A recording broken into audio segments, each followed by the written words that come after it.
Hello, Esther. Can you hear me? Yep.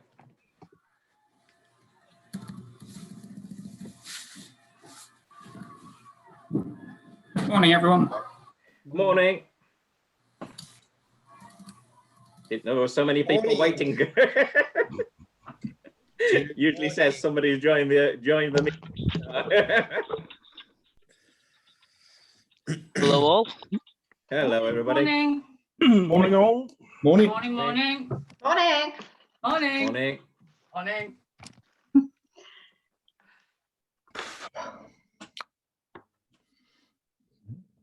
How is everybody today? Very good, thank you. Yeah, good. Not bad. Good news about a vaccine. I know it's a long way to go yet, but at least it's good news, eh? It's Yeah. a step in the right direction. Yes. Definitely, Jan. It makes you smile a bit and feel optimistic, doesn't you? Yes. Hurry up. Indeed. Funny how they can get their finger out when it's something important, isn't it? It makes you wonder if they put all this effort into, say, curing cancer, if it could be done, doesn't it, in a short space of time? It's not just that, is have you also heard that this is the first time that they've injected not the disease but the genetic genome into somebody to cause a vaccine? It's the first time it's ever been done worldwide. So not only have they created a vaccine in about 6 months, but a brand new way of delivering it. Wow. Yeah. I didn't hear that at all. Yeah. I've- It is strange, and there's so many thoughts that you could put behind it. I don't know. Yeah, it came across my Bloomberg yesterday and I was reading right into the story and it's really quite interesting. Supposedly, 3 of the big drug companies have offered it for cost price as well. So no matter what it costs to develop, they're not going to make any money out of this as it's such an emergency. I can't remember the 3 of them now, but there's 3 of them. It was mentioned months ago. Whether they're still going to stick to that, I don't know. Well, it's nice to hear, isn't it, if that is the case, because I think the pharmaceutical business does do remarkably well in terms of what they do and the money they generate. So, yeah. Our governors probably paid a premium for it anyway. Yeah. Morning, all. Morning.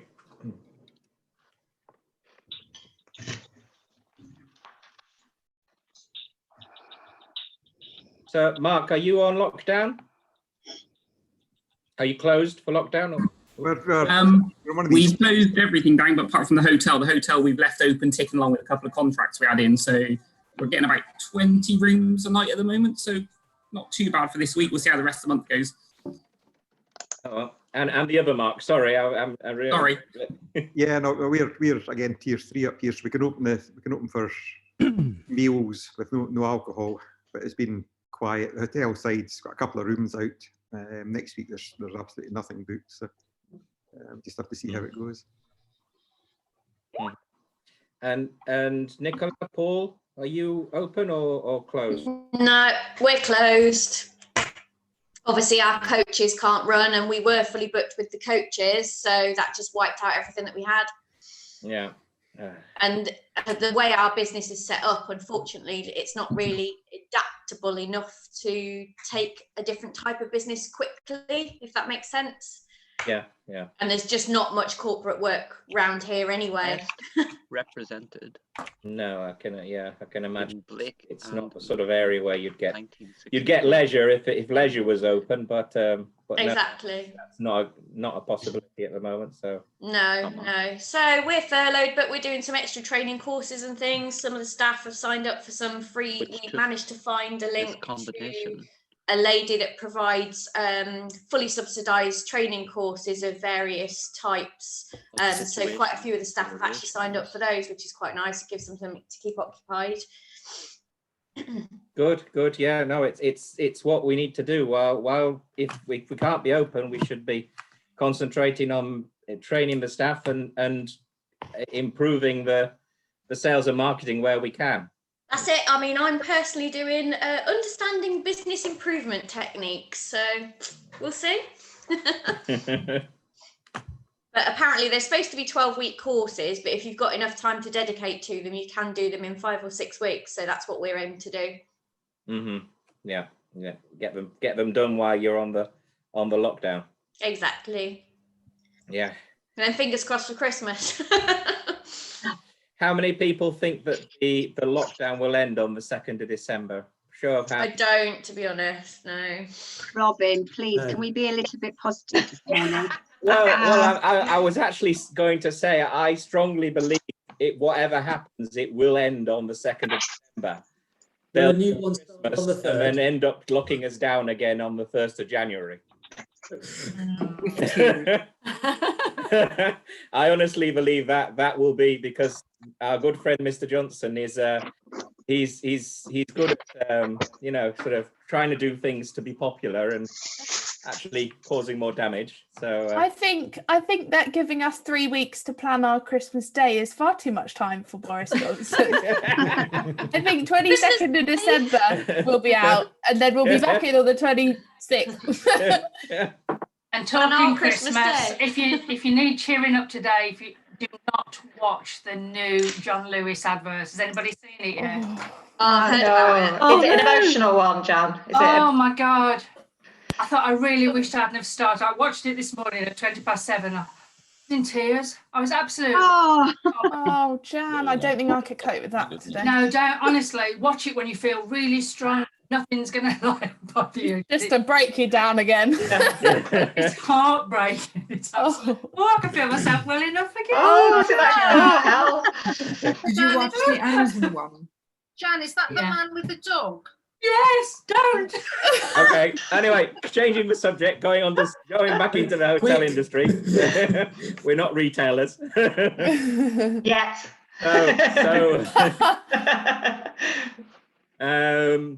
Anybody got any points as regard to the lockdown or the tiering system that it's worth commenting with what's going on? I mean, anybody sort of? Yeah, I did wonder that if we do reopen in December, would this tier system be that retail might open and hospitality stay shut? So do you think that could be a possibility? I don't think so. I honestly think they'll open up and they might even end up doing some fancy thing like the eat out to help out type thing, just to try and push again the whole economy and try and get Christmas back on its tracks. I mean, it's probably just my theory, but I think they're capable of doing something like that. What worries us personally is if they do the tiered system, we had a big problem. We had a lot of abuse on social media the week prior to lockdown, because we actually had 2 coaches here from Yorkshire who weren't in the high risk category when they came down to stay, but as they left us on the Friday, they were going back home into the very high tier. Now, purely because we had them here, we had a lot of abuse from the locals because they had the view that they shouldn't be here in the first place. But what are we supposed to do? That's so sad. It is, yeah. It's quite funny how the partisan sort of like activity happens when this goes on. I mean, I don't know. I don't think if when they left it wasn't in lockdown. I mean, there couldn't be really any resolution to it, and it's a strange one. Yeah.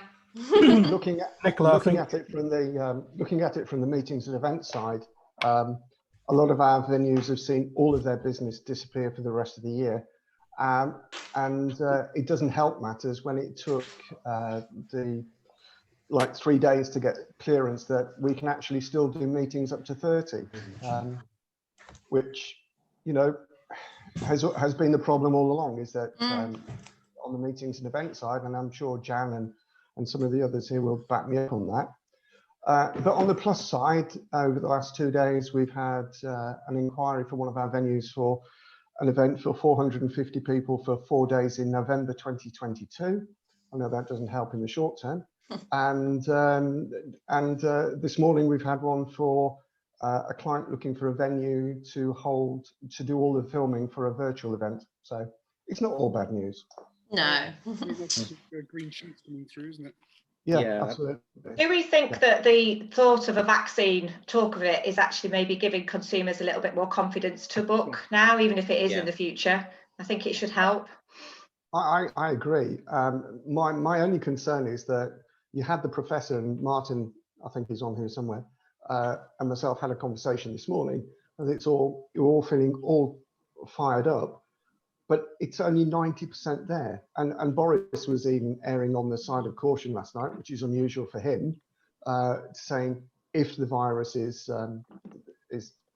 if they can go ahead with the virus, with the vaccine. But yeah, I think it's starting to lift people, which is what we need. But it's interesting, Kevin, there's a hell of a lot of people out there that still aren't aware that they can host meetings for up to 30. And we all know, because it's our industry and we shout about it on LinkedIn, but the amount of clients that I've spoken to in the past that literally say, really, I didn't know we could have a meeting for up to 30. And then, so then begs the question, how do we actually get that message across to to everybody, to say that this can happen? Obviously not now, but it can. Well, it can still happen, can't it? For meetings up to 30. So it's how do you get that message out there, and the confidence that employers will say, yes, okay, let's host that meeting. It's a tricky one. From our point of view, we've started doing hashtag safe on site to highlight the measures that our venue partners specifically have taken to make sure that they're creating a safe environment for not just the delegates that are attending, but also their teams. We've started doing this. We were going to be doing showcases and collaborating with agents to try and get them to bring some of their buyers to our venues, just to experience not just the COVID safe side of it, but also the food and beverage offering, because that's a bit sort of woolly as to what they can and can't do. But obviously lockdown has put the mockers on the old showcases, but we have got more dates in which we'll be pushing out fairly soon. And we're going to align our campaign with the HBAA as well. Let me know if he's in. Sorry?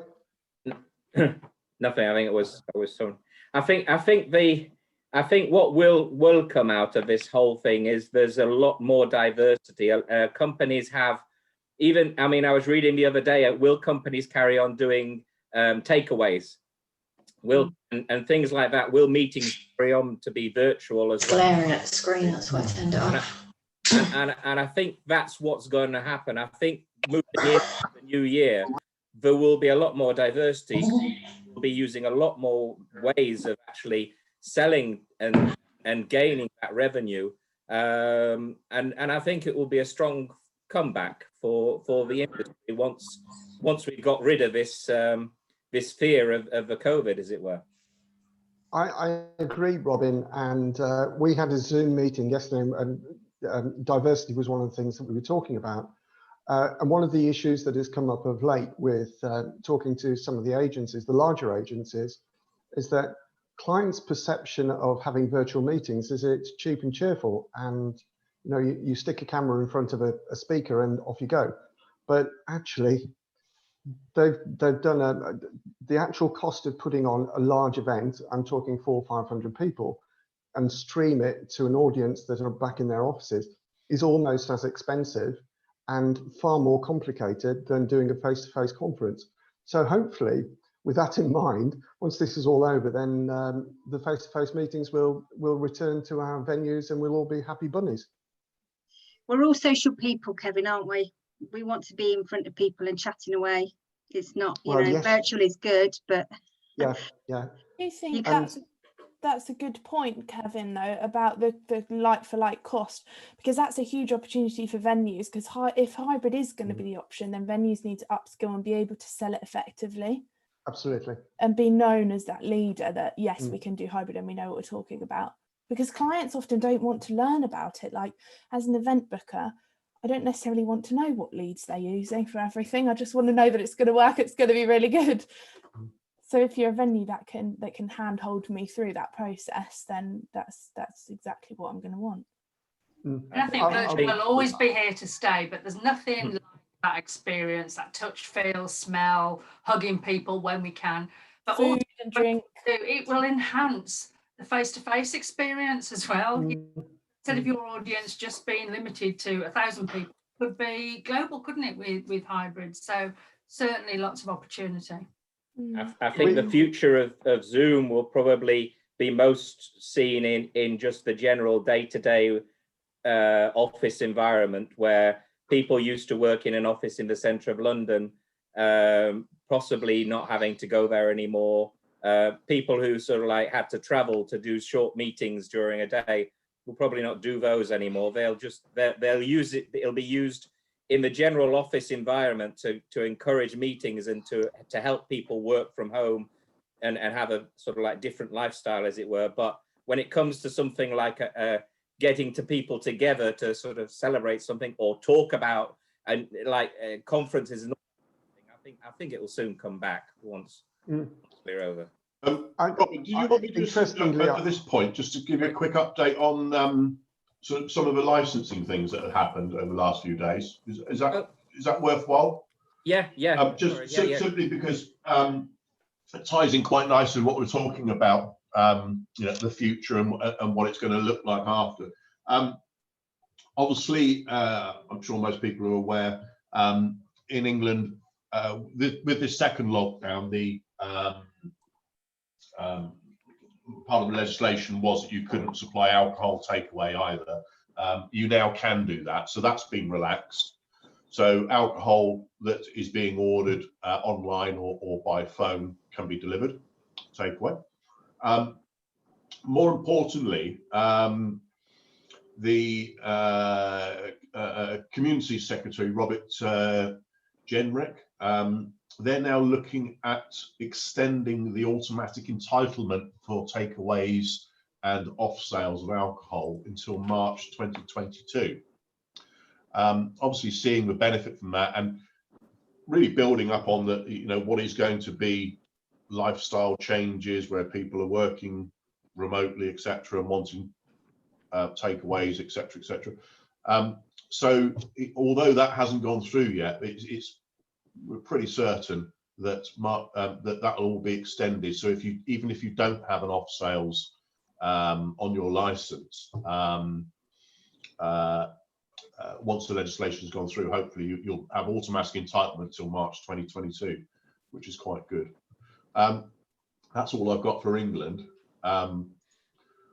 Wales, obviously. Is there anybody from Wales on here? We've got any Welsh hoteliers? No, we've not managed to get anybody from Wales onto the forum yet. There's not much point me going through the Welsh stuff, then, is there? Well, unless you're interested, if anybody wants to know, but I mean, just sort of very quick points. Tables of maximum of 4, unless it's from the same household or children under 10. Customers need to be controlled at entry points and given time slots. ID requirements are significant, it says. So you're going to have to give ID. And they're saying that the permissions will be very carefully reviewed, and breaches may well help inform other lockdowns. So basically, if there's going to be breaches, then they'll put other lockdowns in. One of the things that was quite interesting from the Welsh side of things is that they are looking at where there are breaches of the regulations, coming down quite hard on the premises license holder in reviewing licenses and possible revocation of licenses. So that could be quite interesting to see. So everybody's got to do what they're supposed to do, basically. Okay, right. Well, I think if we move on to our first presentation, we've got Amanda Baker and Betty Whitaker giving us sales advice. All needed at the moment. Becky, it's Becky, not Betty, Robin. Sorry. Did I say Betty? I meant Becky. Do you know what? If I am called anything, it is Betty, but I can assure you I'm a Becky. I'm just going to make sure everybody's on mute, and then unmute. There we go. Take it away. Excellent. Great, thank you. Over to you, Amanda. Thanks very much, Betty. Thank you, Robin, for obviously inviting us both to chat this morning. We wanted to just give you some suggestions really about communicating during lockdown, with some actions really in terms of how you stand out from the crowd.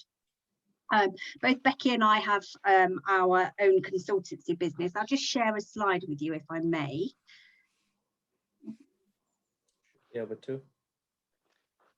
Robin might need to make you host, does he? Oh, he has done. No, it's Sorry. okay. Apologies.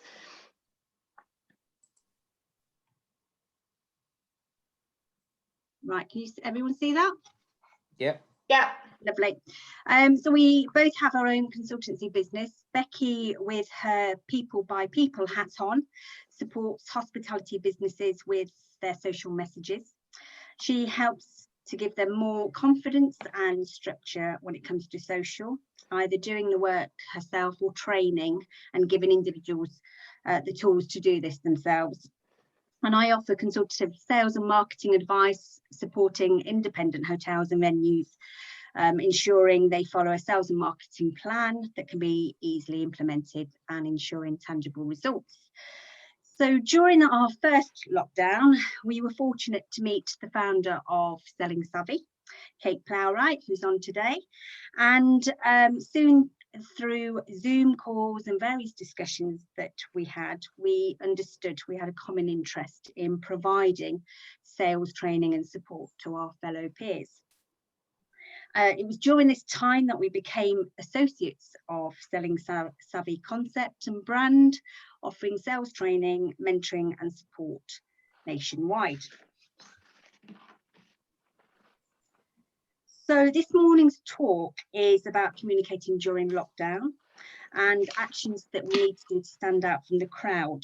So as we all know, a week ago, we were told we were going into our second lockdown, and this gave the hospitality businesses less than a week to prepare to shut their doors, sort their food and drink stock levels out, communicate to the team about furlough, cancel reservations that were due to take place in that month, and generally prepare again for our second lockdown. This is a time when we can now look at our housekeeping. I mean in terms of updating the websites, what our social messages may be, how we engage socially, and what we say to our future guests. Not necessarily using Henry Hoover, but you may want to do that as well. So we've got main 4 areas that we'd like to just touch upon today. They're not exhausted by any stretch of the imagination, but just to sort of give the grey matter some ideas to think about. So one of the first areas that I'd like to talk to you about is your testimonials, reviews and referrals. We've all been very busy in our individual hotels and event space prior to the lockdown, ensuring that our guests are happy and they are having a good time, etc. That sometimes we do forget that we have to shout out about the good messages that we receive. So I wanted to give you 5 suggestions on how we can power up our own testimonials. I'm going to share my screen again. I feel like saying next slide, please, Amanda. A bit like Bojo. Yeah. What's going on? Oh, there we are. Oh no, sorry. Oh, I don't know where my other slide's gone. That's interesting. Never mind. Anyway, never mind. They're not as bad as the cabinet, so we're all right there. So the 5 points I wanted to make in terms of our sharing our testimonials is to ensure that the first point is ensure that all of the staff understand the key value of a kind word. So not all comments come in conveniently with a customer feedback card. Maybe a thank you email was sent to the reservations department or the spa manager. So it's about making sure that everyone knows to pass the positive.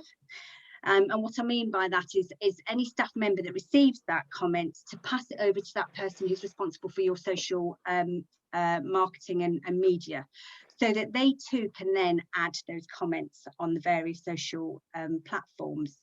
So, for example, a positive review on TripAdvisor, a thank you card in the post, a review on your booking platform, all should be shared on your media platforms. The second point I wanted to make is the right words in the right places.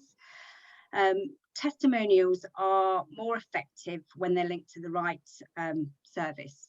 So, for example, a comment about a beautiful wedding breakfast used on your celebrations or wedding page on your website is going to be more poignant to your bride, and she'll identify this straight away. It may seem a really obvious point, but it's well worth having the right quotes in the right place. Another thing that I'd also suggest is add imagery and video. As we all know, a picture paints 1,000 words. A compliment about a reception team member. So why don't we think about taking a photograph of that reception team member at reception desk with their testimony underneath and post that out. It might be a nice comment about spa treatment. Again, do we look at taking a short video of your spa treatment room with that comment, and again share it on social media platforms. It's shouting out and showing what people and other guests are receiving when they come to your property. Another point might be that we also look at not putting everything on your testimonial page.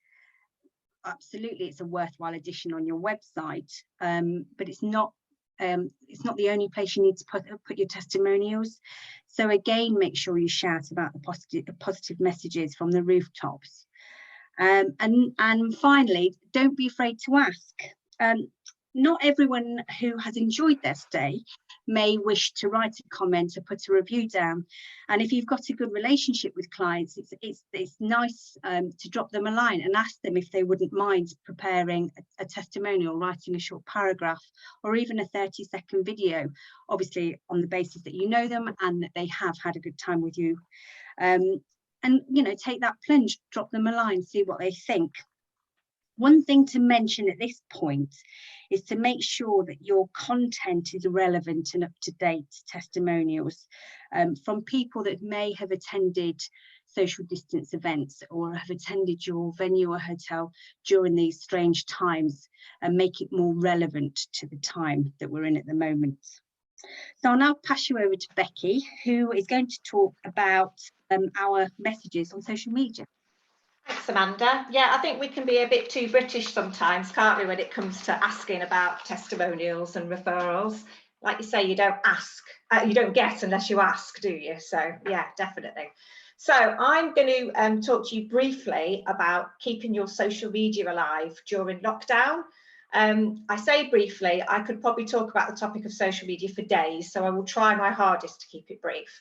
But I'm very passionate about making sure that we don't go really quiet during lockdown. I know a lot of people worry that they might not get the right messages across, or they don't know what to say, so therefore they do go quite quiet. But I'm bit of an 80s girl, bit of an 80s chick when it comes to music. So if you think of that, anybody that can remember that Simple Minds track, Don't You Forget About Me, that's what I always think about when it comes to social media. So during the last lockdown, we had a 25% increase in Instagram engagement and an 80% increase in Facebook engagement. So it's a great opportunity. So instead of going quiet, we actually should be ramping it up, really. I'm going to talk to you briefly about the sort of content we can be putting out during lockdown from a B2C perspective. So it doesn't include LinkedIn, but obviously there's tons you can be doing on there as well. So it's mainly thinking about Instagram and Facebook. So social media is the quickest and the easiest way to communicate with your customers in volume. It's not really the time to be overselling, although on a B2B platform, sorry, a B2C platform even, I'll get it right, it should really only be 80% non-promotional and 20% promotional anyway. But I think that we can get away with more of a 60-40 split because we have got such great packages and products that people do find it appealing within the hotel and hospitality industry. So with all this talk with the new vaccine, hopefully it's going to instill customers to book, instill that confidence that we were just talking about. So we do still need to be shouting about what we've got to offer in between all of the other bits and pieces. So, you know, you might be doing takeaway options. We are still able to have business meetings up to 30, like we just alluded to. People can still book on your Christmas Day packages, or maybe you've got a Christmas family stay. I know that Amanda said to me yesterday she was working at one of the hotels that she works with, and she had a number of bookings for families staying long term near Christmas. And I think there was a couple of other things, wasn't there, as well, Amanda? So we do know that people are looking to book things at the moment. But your social media really needs to portray your flexibility as well. And if you've got any kind of COVID guarantees, for example, instill people with more confidence to book, because maybe you'll give them a full refund or you can reschedule their event or stay. So our social needs to be fun, it needs to generate emotions, it needs to be topical, it needs to be engaging. Think of the sort of content that you enjoy and that does best, that all have these kind of attributes. But obviously we do need to be sensitive as well. It needs to be human, honest and candid. I love to see people that are really honest about the way they feel on their social. The people behind the business, the story. Take people on your journey. You know, where are you now? Do you have people on furlough? Have you got people staying with you on businesses? Have you got meetings happening? Are you preparing to do other bits and pieces? So there's lots and lots of things that it does need to be, but then you probably sat there thinking, that's great, Becky, but I need ideas. I need something to like actually post out there. So I'm going to give you a few ideas now. So through the years of working with hospitality businesses, I have basically developed patterns of the sort of content that works on B2C platforms in hospitality. And I've put them into 4 main content buckets. Because that's just the easiest way to explain them. So I've got a wee slide, and I'm going to very quickly, because I'm conscious of time, run through these content buckets and give you some of the ideas of the social media content that you can be posting now on your Instagram and Facebook. So the first one is educational. So the first content bucket is educational content. So this is things like meet the team. So it's introducing your team members. Do they have any interesting hobbies or other interests? What do their roles entail? What's a day in the life of their role and their department? What do they enjoy the most about working at your venue? Talking again about a day in the life, we can expand on that. What's it like being a housekeeper at your hotel? How does their day begin? What are their responsibilities? What does it entail during the course of the day? Can we show them, can we show top tips of them cleaning certain areas or how to make a bed, that kind of thing? It's all really interesting, the behind the scenes aspect. We're all kind of a bit intrigued to see what goes on. COVID measures, we do need to be talking about our COVID measures. So what are we doing that's above and beyond? So I have clients that have got fogging machines in once a week. So do a video of somebody fogging the venue so that people can see just how serious you're taking your COVID measures. You know, I've got another client that has a foot controlled hand sanitizer. So we share videos of those things on our social. Can you get any of the departments to do sort of top tips and how-tos? How to make a cocktail in the bar, how to make a bed in housekeeping, how to make a sauce in the kitchen, how to do a home facial in the spa, all those kinds of things. Get the whole team involved if they are obviously in-house at the moment. Open days and weekly virtual tours of departments is a great idea. I don't know if anybody follows Rockcliffe Hall, but they were excellent at doing this during the last lockdown. And if you can scroll back onto their Facebook, for example, you might get some really good ideas from there. So take people on that journey with you, like I explained. What is happening? How are you feeling? What does it look like at the moment? So the next content bucket is entertaining. So this is any kind of content that generates those positive emotions. So it's having fun. It is allowed, as long as we're sensitive and it's not at the expense of safety or professionalism, of course. So there's things like national days, and there is a national day for just about everything. There's some really silly ones out there. But you can have some real fun with it. So there's like a National Juggling Day, for example. So you can get the bar team juggling limes and the housekeeping juggling soaps and things like that, just to instill a bit of a sense of fun into your platforms. And there's National Selfie Days, so you can get them all taking the best selfies. Challenges. Who remembers the Ice Bucket Challenge and the 10-year challenge? And so anything that comes up during lockdown, have them kind of jumping on board these challenges as well. Anything that's topical or seasonal, probably going to hate me now, but getting people to dress up, basically. I had a client recently that did the best pumpkins carved by the team. Do you want to do like an elf on the shelf when it comes to the beginning of December and pop that in different places around the venue? What fun things are your team doing at home if they're not in the venue at the moment? Have they got fun hobbies or activities? Can you set them competitions? I know another client that did a bake-off challenge during the last lockdown, got all of their team to send in pictures of that. Can you even get the kitchen team doing a sing-song or just something that kind of entertains people on your social media? The next one is inspiring. So this is the inspiring content bucket. This is anything that inspires people to book or buy or order from you guys. So obviously it's good quality images and videos.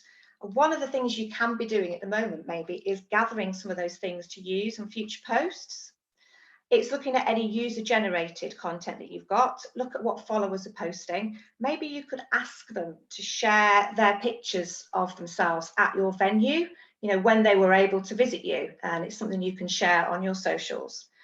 Throwbacks, have you got a favorite event maybe that you held last year, a recent wedding that was special, you have certain people staying with you. So throwbacks to those, what should we say, glory days that are going to come back again very soon. And as Amanda talked about, share your reviews that come in. Shout them from the rooftops, because there's no better advocate than somebody else that stayed with you. You're more likely to believe them than you are maybe us posting directly. And shout out about any awards or PR that you get. And then the next content bucket is engaging, which might sound quite obvious because you want all of your content to be engaging, but this is stuff that actually is the main purpose of which is to encourage engagement. So it is asking your followers any questions and including them in anything that you do. So what would they like to see on your new menu? Asking their opinions. What's your favourite cocktail? Which of these dishes do you like best? So it's getting all the departments involved in those questions and opinions. It's competitions. So maybe you could ask them to design a dish or design a cocktail. Maybe you ask them to send a picture in of themselves at your venue and the best picture wins. It might be guess how many hotel beds we make in a year, how many cocktails we serve. So there's lots and lots of different ways you can look at competitions. You could do a caption competition if you get a picture that you wonder what to do with it. It's especially funny. You could do what is it? So what are these objects from around the hotel? You could do fun quizzes. You could do Facebook Lives. All of these things will actively encourage engagement on your pages. And then finally, even though I said I had 4 content buckets, during lockdown, I added a 5th bonus bucket because there was an awful lot of stuff that was happening around local and community, which I think is here to stay. So for this content bucket, it is about shouting about your local businesses. What have you got in the area? I saw a lovely post the other day where somebody had done a Facebook Live and they'd walked around a local park. And it was beautiful and it showcased what was on offer around the venue. Shout out about your suppliers that you're using and give them, thank you and credits for helping you out. And obviously there's an awful lot about sort of the NHS and charities, etc. at the moment. So if you've got a local charity that you can support during lockdown, then that will be fantastic. So more than anything, please keep your social media alive and don't let them forget about you during lockdown. And that is a whistle-stop tour of some content that you can use, a very quick whistle-stop tour. So Amanda's now going to quickly talk to you about how we should be communicating with our current clients. Thanks, Becky. There's some great ideas there. Head swimming and lots of ideas. I know, sorry, I'm probably like bombarded everybody. No, brilliant ideas. Thank you. Although we're in lockdown, it's well worth still having a front of house team or your receptionist or reception team working in the hotel on a day-to-day basis.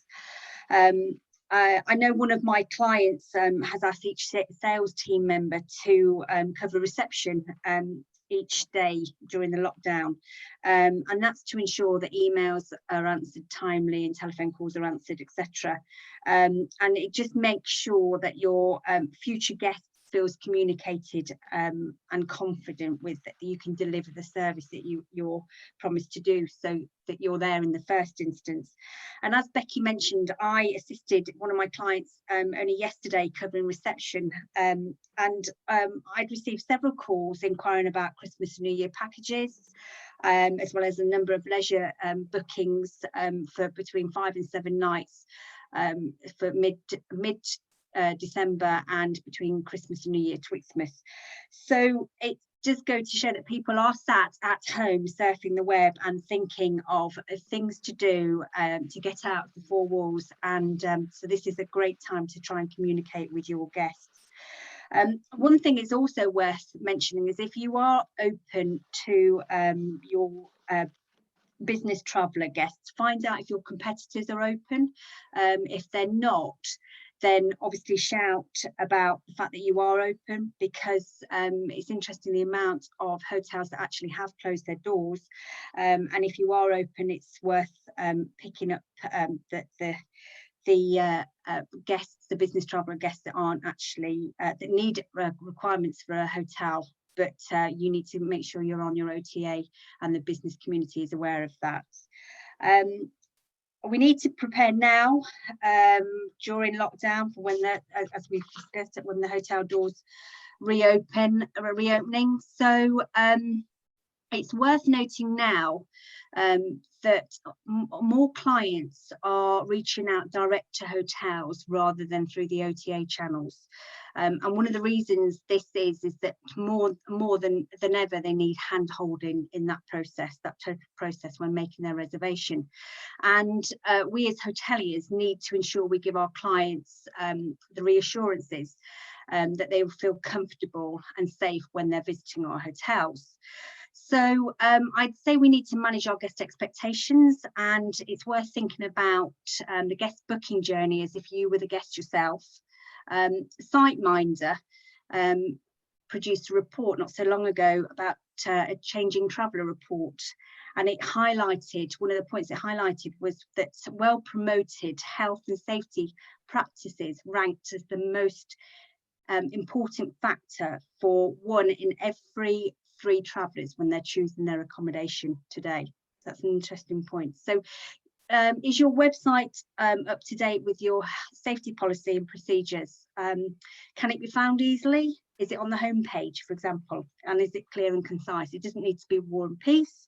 But again, do you have your cancellation policy on your website as well? And is it clear? Can it be seen? So the reservation process then, a lot of travellers will be picking up the phone to get the reassurance from the hotel direct, as I've already mentioned. So if they can speak with someone who can actually address their concerns, show real empathy and offer them a personalised help and advice to their stay, it's the kind of combination that will convince these guests to book with you. So we have to be mindful at this moment in time that the reservation process is going to be a little bit longer. Guests will be asking about the safety measures, what's in place in terms of COVID-19 practices. For example, can they swim, use the spa? What can they take a bottle of wine after 10 o'clock curfew back to their room? All these and more questions will have an impact on the length of time your reservation team will be on the call. So they need to be completely at ease in terms of answering the questions. They will become more of a tourist information centre, and their knowledge will be key in ensuring the guests book in advance. So again, look at your confirmation. Is it clear? Is it detailed? Does it have a cancellation policy on there? Will the letter indicate what's open at the hotel, what's not? For example, one of my clients, due to the size of their pool, they can only allow 6 people at any one time to swim, and the sauna and steam room is closed. So is all of those things on your reservation letter? Will prepayment be taken prior to the guest's arrival to avoid lots of people checking out at any one time? Will your guests be required to book dinner and breakfast times or spas? And you know, is the legal requirements in place? Is that detailed in your confirmation letter in terms of that they will be required to wear a mask during the course of their stay when they're in the public areas? It was worth also mentioning or considering if you would like to offer your clients the use or to view a virtual tour of your hotel. It just ensures that when your guests see your hotel remotely, when they actually arrive, they will feel as though there's a sense of belonging and that they understand and see how the land lies, if they feel more comfortable in terms of arriving at your hotel. So effective communication prior to arrival will ensure your guests feel comfortable, will hopefully ensure that they'll book, and they'll take the booking process away from the OTAs, which of course we all want to do, so we don't have to pay huge amounts of commission, and it will ensure confidence with your guests. So that's just a little brief overview in terms of communicating with your guests, and I'll pass you over to Becky with our last tip, which is communicating with potential new clients. Thanks, Amanda. Yeah, some really good points. And one of the things that I saw during the last lockdown about virtual tours was walkthroughs on social media about how it's going to feel for your clients when they do come back to you. I know things keep changing, so that might change as well, but that's a really good idea to showcase that on your social as well. So finally, I'm just going to quickly talk about communicating with potential new clients. Now, we do lots of workshops with Selling Savvy when we look at prospecting.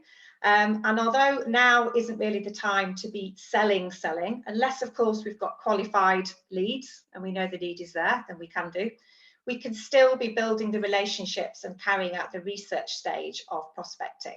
Basically getting all of our ducks in a row so that we know that this will help our medium and long-term strategy. So, Amanda, would you be able to pop up the slide? Next slide, please, as Bojo would say. It is all about building those relationships and building them now. And I can vouch for this actually, because I decided during the last lockdown, I had a couple of ways I could have gone personally. I could have kind of stopped and just spent the whole time homeschooling the kids. But for my sins, I decided to kind of really go for it and to be as active as possible on my social and to produce free blogs and emails and this, that and the other. And I have to say it has paid off, and it's probably paid off in the last couple of months. So it is something the earlier you can start working on, the earlier it'll pay off for you in the future. So what we can be doing, we can start off by researching potential new clients, and we can do this by a number of means. We can look at old bookings and inquiries. We can look at pre-lockdown bookings that maybe had to postpone last time and maybe this time. We can research online using Google keywords. We can do it on LinkedIn, great resource for researching, by looking at people's job titles, their companies, their competitor profiles. We can look at what clients were using other hotels prior to lockdown. So we can look at that again via their social media and via Google. We can speak to our industry peers and gauge what sort of business they might have had or they might be having after the last lockdown. We can look at collaborating with people that have got the same ideal clients as us. This is something else I've had quite good success with. I work quite closely with a consultant when it comes to my social media side of things, who also works with hospitality businesses. You can look at newspapers, industry magazines, and recruitment sites. And once you've done the research, you can then delve a little bit deeper. So you could go onto their LinkedIn profiles again and start to look at a reason maybe that you could get in touch with them, not to sell to them, but to get in touch with them. You know, do you have a common ground? Maybe you've got a common interest, something that you both enjoy. Can you help them in some way? There was a lady I found the other day that was a potential client. She needed help with something and I helped her out. There was no kind of like selling involved. It was just a case of starting that relationship. Can you show them value? Are they taking on a new role maybe that you can congratulate them on? Have they been furloughed though, or have they been made redundant? So therefore you need to be sensitive. So you could go on the likes of delegate wranglers. I'm sure lots of you are members of a delegate wrangler group and other social media groups. And again, add value, help people on those. Excuses for getting in touch. So obviously it's very sensitive at the moment to do this. So we don't want to be overselling. We want to make sure that we're qualifying. We need to be adding value, and it needs to be genuine interest. But excuses for getting in touch. Some things that I do, for example, maybe you think there's a blog post that you've seen that could help somebody. You could share that with them. You could comment on one of the articles or posts that they've popped onto LinkedIn and interact. You can show value, like I've said before, you can help them out. You can contact them to see maybe how an event prior to lockdown went. You can signpost them to a specific group or maybe an inquiry that you've seen elsewhere that helps them. You could also maybe send a video via LinkedIn or another platform introducing yourself, saying how nice it is to be connected. But at the moment, it really isn't about the selling, it's about creating those relationships. So you can do all this groundwork now, or ask your team to start doing this groundwork now. Prepare the way. So relationships and work done over lockdown will pay off medium to long term. But if you don't start now, it's going to take you longer to see those benefits. So this is something that, even though I've literally gone through it just like that really quickly, it's something that could be of huge, huge benefit to you. So that's the end of what we've got to talk to you about today. Just very, very quickly, because I'm conscious of time, we wanted to just give you a very quick overview of what Selling Savvy is about. So the Selling Savvy team is myself, Amanda, Kate and Fem, and we are local in that we all have local patches. We are very much into tangible techniques, so all of our workshops, whether they're in-house or online, have got lots and lots of interactive bits and pieces. We're niche within the industry. We only work within our industry. We like to create moral salespeople, hence the building relationships angle and not the heavy pushy sales. We believe in accountability, so making teams accountable. We absolutely love the phrase, competition makes us faster, collaboration makes us better. We have so much of our profit that goes towards a chosen charity, and we're working at the moment to be as sustainable as possible. Also very proud to have 100% 5-star Google reviews at the moment, which is no pressure to myself and Amanda whatsoever when we joined. So we're hoping to keep that up there. And just finally, just a very quick shameless plug. We do have a lockdown Selling Savvy support plan that we've just put together with 3 things on there that you can choose from. The first is our weekly Savvy Says that we have, which is free to attend, and we have various topics. Myself and Kate are talking about LinkedIn this Friday. We have a great group mentoring and support package, which is done as a group with various times available, and a lockdown package, which starts this Thursday with Fem and Kate, and has a different topic each week, which is great to keep your team motivated and ahead of the game. So I'll pop those links in the comments, if that's all right, Robin. If anyone's got any questions for either of us, we'd be more than happy to take them if we've got time. Can I? Hi.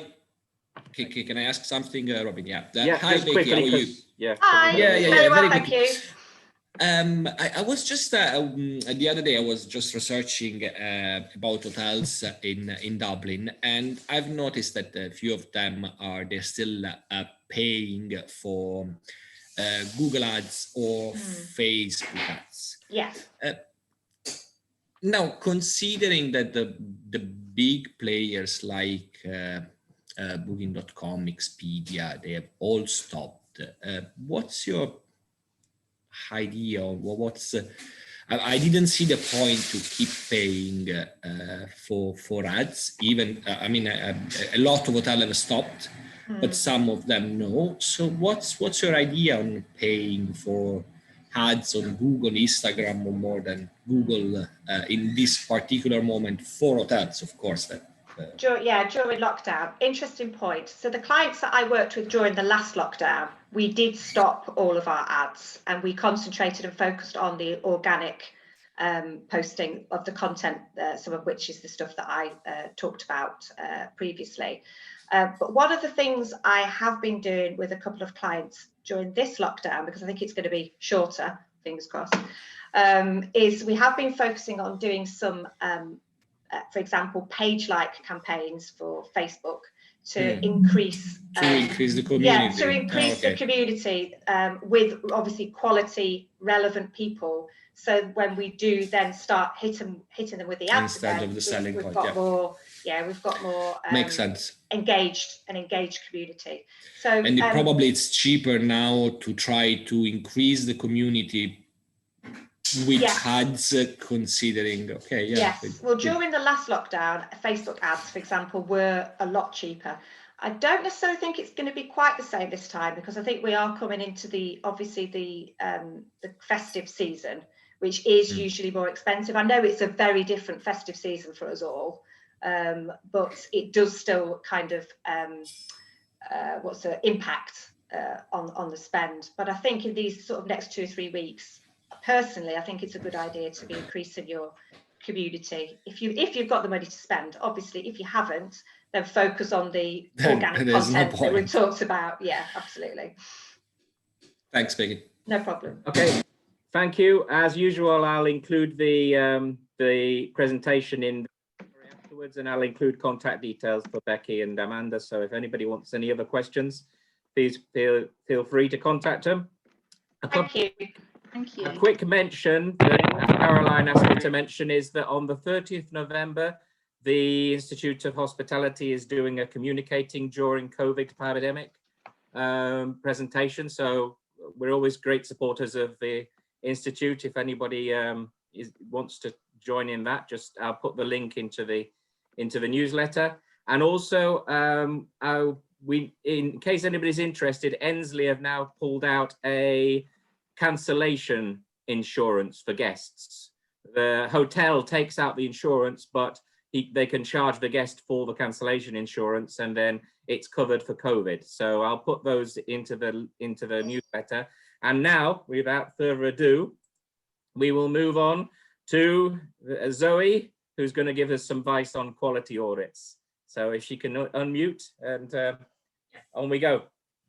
So morning everyone, I am Zoe. I'll give you a little bit of background before I share my presentation, because it's only a few slides, just really to give some support and advice at the moment. I am an entrepreneur. I have got a further business within events and marketing, but 7XL was born at the start of lockdown. So just to add before I go on to 7XL, just to kind of continue what Amanda and Becky did say, and you guys actually at the beginning, next year hybrid event guys are going to be in demand. So if you have a property within your network or within your business, have a look at how you can make that a hybrid opportunity, because it's going to be a way forward for the hotel market. Virtual walk rounds are working very well for my clients at the moment. So again, if you're in property and you have a team on site or a member of staff, get them to do some walk round content. And somebody mentioned at the beginning of this forum about how to communicate that events of up to 30 people can still go ahead. I have seen that work really well in community groups at the moment. So it depends on what your audience is. If it's a business audience and you normally have just business clients coming into the property, then potentially creating something like that on LinkedIn would be very useful. If you have a property that is more for residential, for weddings, for social capacity, for spa and leisure, then maybe Facebook is the best forum for you for that, when you create a community page to keep them updated, and literally just invite everybody to it, guys. It's a great way to communicate and saves you time. So that out of the way, just a few notes that I've collated from this morning, and thank you Amanda and Becky for your talk. So why 7XL? The reason I created 7XL is because my background of 15 years very much has been at the other side of the sword, so to speak. I've been kind of senior sales rep within many hotels, and I was very much the person within the Hilton group that got moved around all of the North region to make sure that the staff and the sales and the marketing side within the offices were performing to the best potential, because mystery shops were coming in, they weren't receiving the best results, and my results range from 90% to 98% within my career within Hilton. So I got the position of making sure standards were brought up to a level. However, something that I noticed in many properties that I worked in, that when the quality audit came around, as we all know, it comes around every 12 months, there was a bit of a panic. The GM got a little bit grumpy, the deputy got a little bit angry, the staff got a little bit scared, because they were like, there's now this pressure that this quality audit is in the property. And the reason why I wanted to bring 7XL to the plate is because I want to be the person that the GM actually likes coming into the property. I don't want the staff to feel like they're a number or scared of this person being in the property at the same time, and that you all work collectively as a team, because nobody is, as I'm sure you'll all agree, within your teams or within your customers, nobody should feel like ticking off a tick box on a spreadsheet. So I wanted to create more of a personal aspect in terms of the quality audit field. So that's where 7XL was born, and I developed a program called 7 Steps. Now, 7 Steps doesn't just look at the customer facing angle, which a quality audit would do. It can actually go back of house.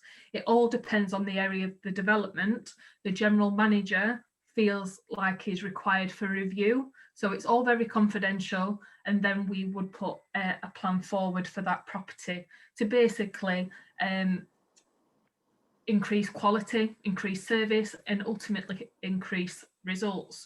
So I'm just going to share my screen with you now, because I spoke to Robin, and I just wanted to share my opinion on the importance of still doing a quality audit within this time, whether it is something that you do internally, because very much I understand hotels, it's very much survival mode at the moment and coming forward to a new normality, and looking at opportunities to what comes next. But I'll just show you my presentation, and then we can discuss with any questions that you have at the end.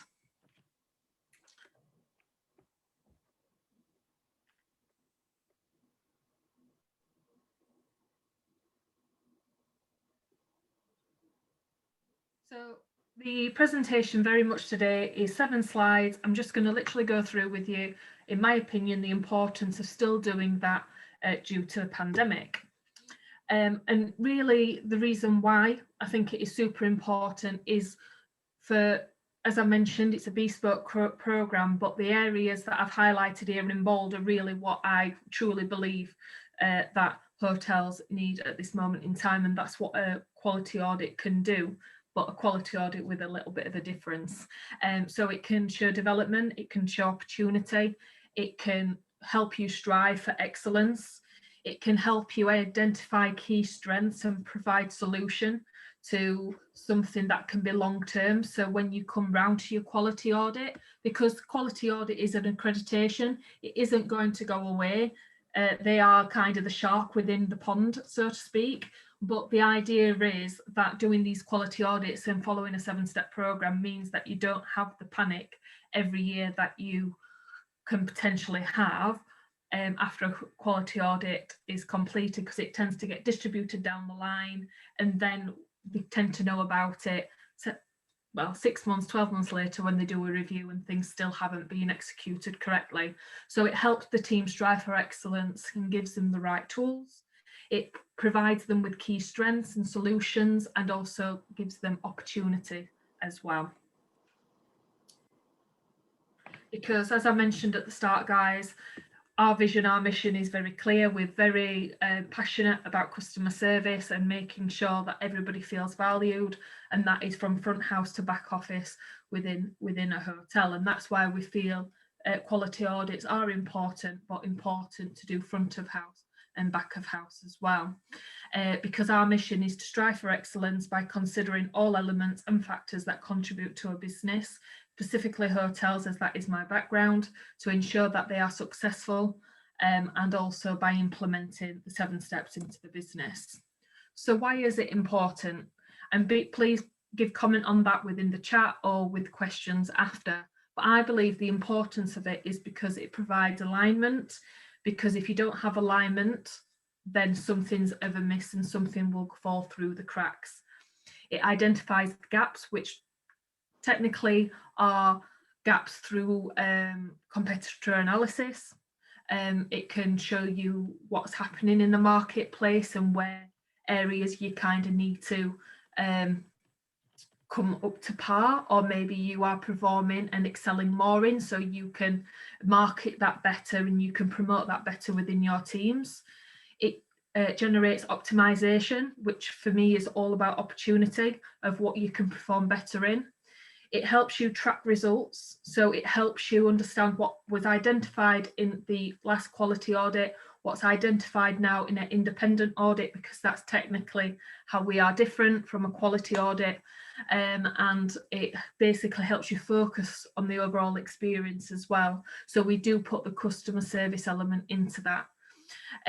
I believe it improves employee as well as guest satisfaction, because I do believe if you've got a happy team, you've got happy customers.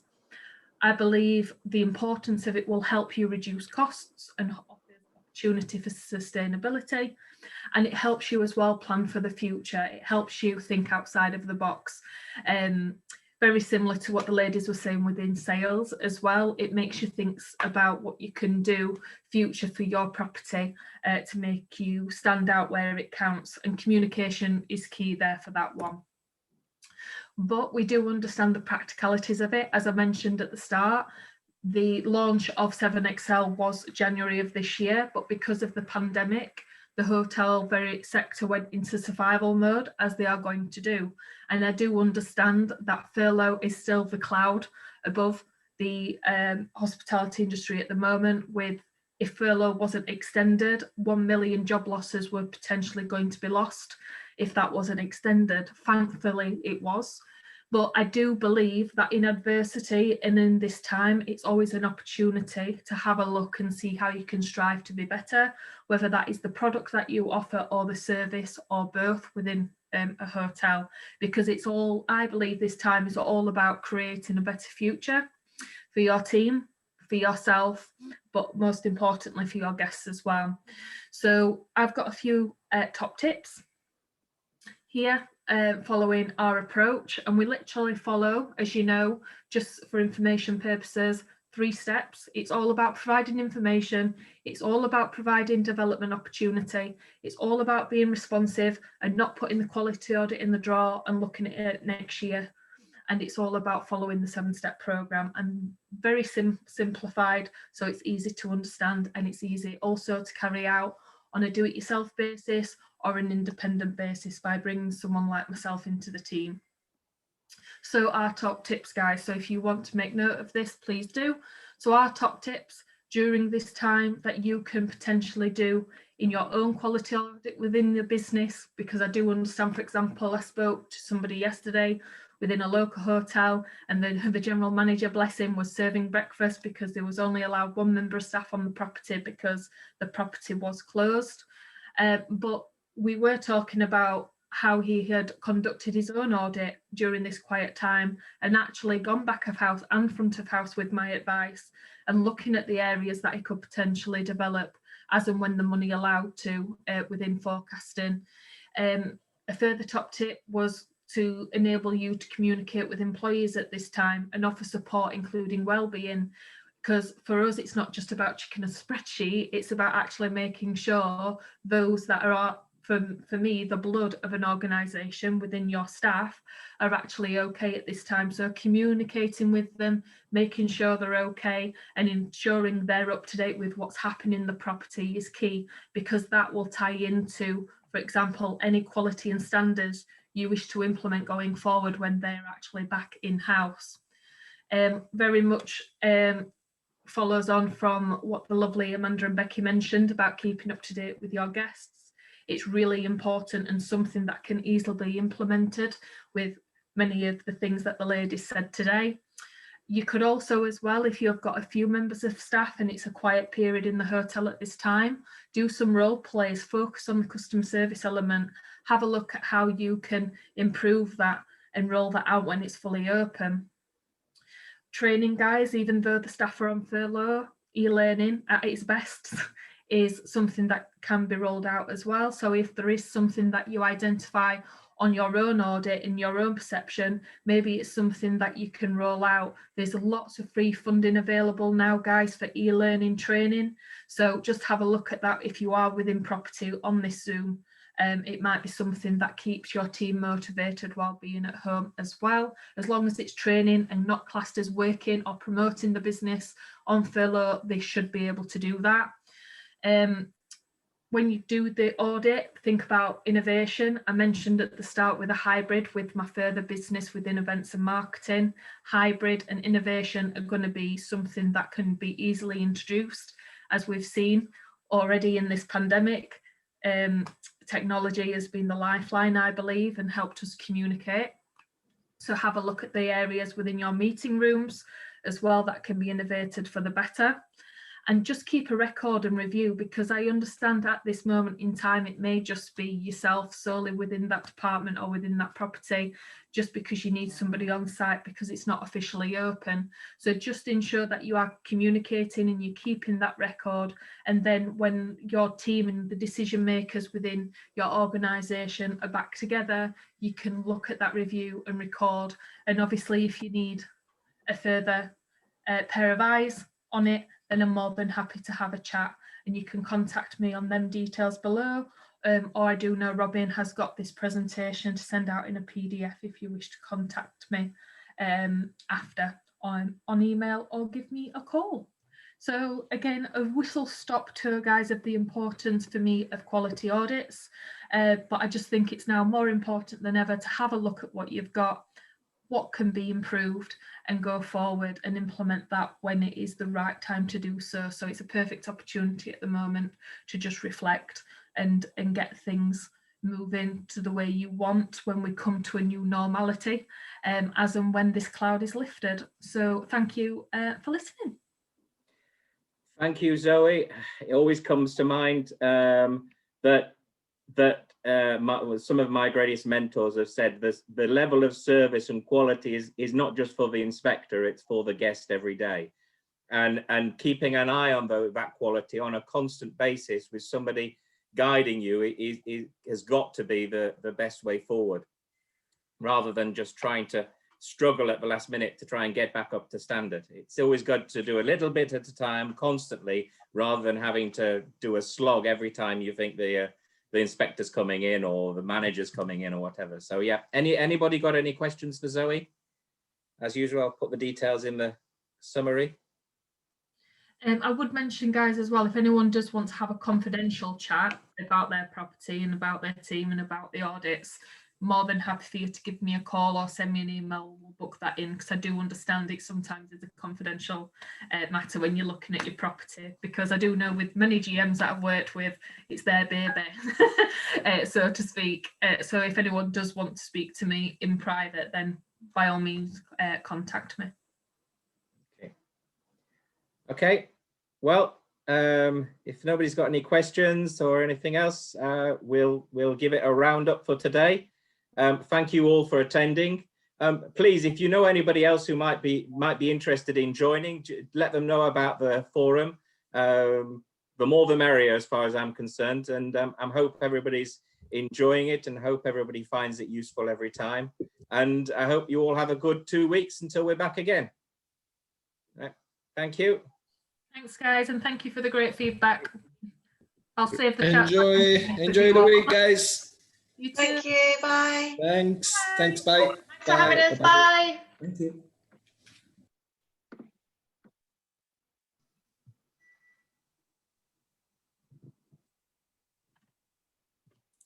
Bye now.